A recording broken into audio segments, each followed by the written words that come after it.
چلیں فیصل واڈر صاحب سے بھی جانتے ہیں کہ وہ اس جو کانفرنس کے اندر موجود تھے، انہوں نے پرسنلی لوگوں سے ملاقات بھی کی، وہاں پہ ان کا ایکسپیرینس بھی جانتے ہیں. جی فیصل واڈر صاحب. بہت شکریہ گومن صاحب.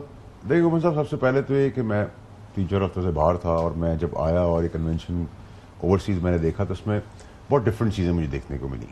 ایک تو یہ تھا کہ جو کراؤڈ تھا وہ چارج تھا، اور وہ اوورسیز پاکستانیوں کا کراؤڈ تھا، اس پہ کوئی بلیم نہیں کر سکتا، وہ سب انڈیپینڈنٹ لوگ تھے.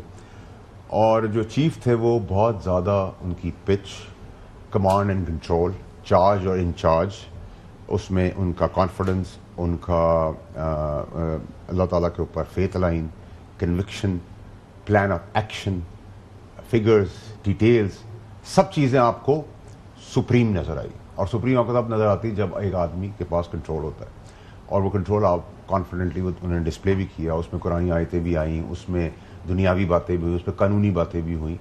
اور جو کراؤڈ تھا وہ بڑا عجیب سی چیز میں نے دیکھی، جو میں نے پچھلے 15 سال میں فوج سے ریلیٹڈ بیک تو سنا ہے، لیکن اتنا چارج کراؤڈ کے عاصم منی قدم بڑھاؤ تمہارے ساتھ ہیں، اور پتہ نہیں کون کون سے سلوگنز تھے، اور چیف پتہ نہیں تمہاری ڈھال ہیں، اور unheard in scene.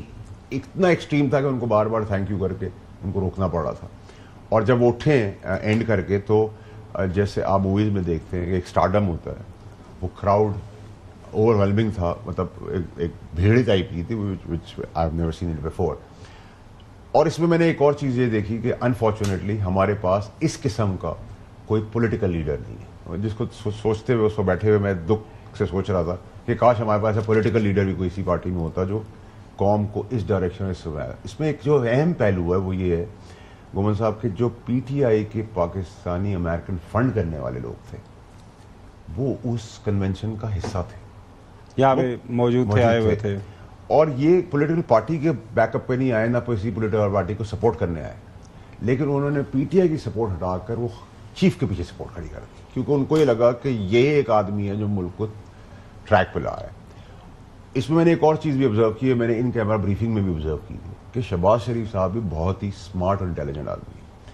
He believes in it کہ اگر ایک ٹیم ممبر ہے، ایک پی آئی اے کا جہاز اس کا پہیہ ہے ہی نہیں، وہ طوفان اور بارش کے اندر ٹیک آف بھی کر گیا، اڑ بھی رہا ہے اور لینڈ بھی کر رہا ہے، اور اس کو چیف چلا رہا ہے، اس کا بینیفٹ پاکستان کو ہو رہا ہے، ان کو ہو رہا ہے، ان کی پارٹی کو ہو رہا ہے، جمہوریت کو ہو رہا ہے، وائی ناٹ.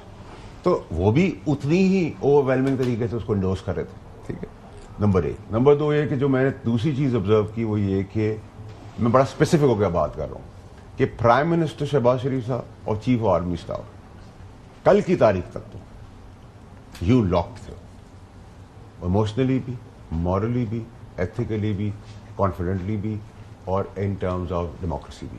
ٹھیک ہے، تو جو کیسا رائی ہوتی ہیں ہونی چاہیے کہ میں اسپیسیفک رہا شہباز شریف صاحب کے اوپر. ٹھیک ہے. تیسری اور امپورٹنٹ چیز یہ کہ گمن صاحب 7 تاریخ جو گزر گئی ہے اپریل کی، اس میں ایک بہت بڑا پاکستان کے لیے اچھی خبر آ چکی، ان پلیس ہو چکی ہے. جنہوں نے کرنی تھی انہوں نے کروا دی، جن کو بتانی تھی وہ تو ابھی تک سو رہے ہیں، ان کو بتانا ہے بریانی بھی بن گئی ہے، دہی بھی تیار ہے، اب تو اناؤنس کر دو. میں نے آپ کو بتا دی ہے. آج سے 2 ہفتے کے بعد ایک آپ پاکستان پلس مائنس 2 days آپ ایک پاکستان کے اندر ایک ریورسل دیکھیں گے جو آپ نے 40 سال میں نے نہیں دیکھا. ٹھیک ہے، مثبت. ٹھیک ہے، اس میں بھی چیف کو سہرا جاتا ہے اس کا.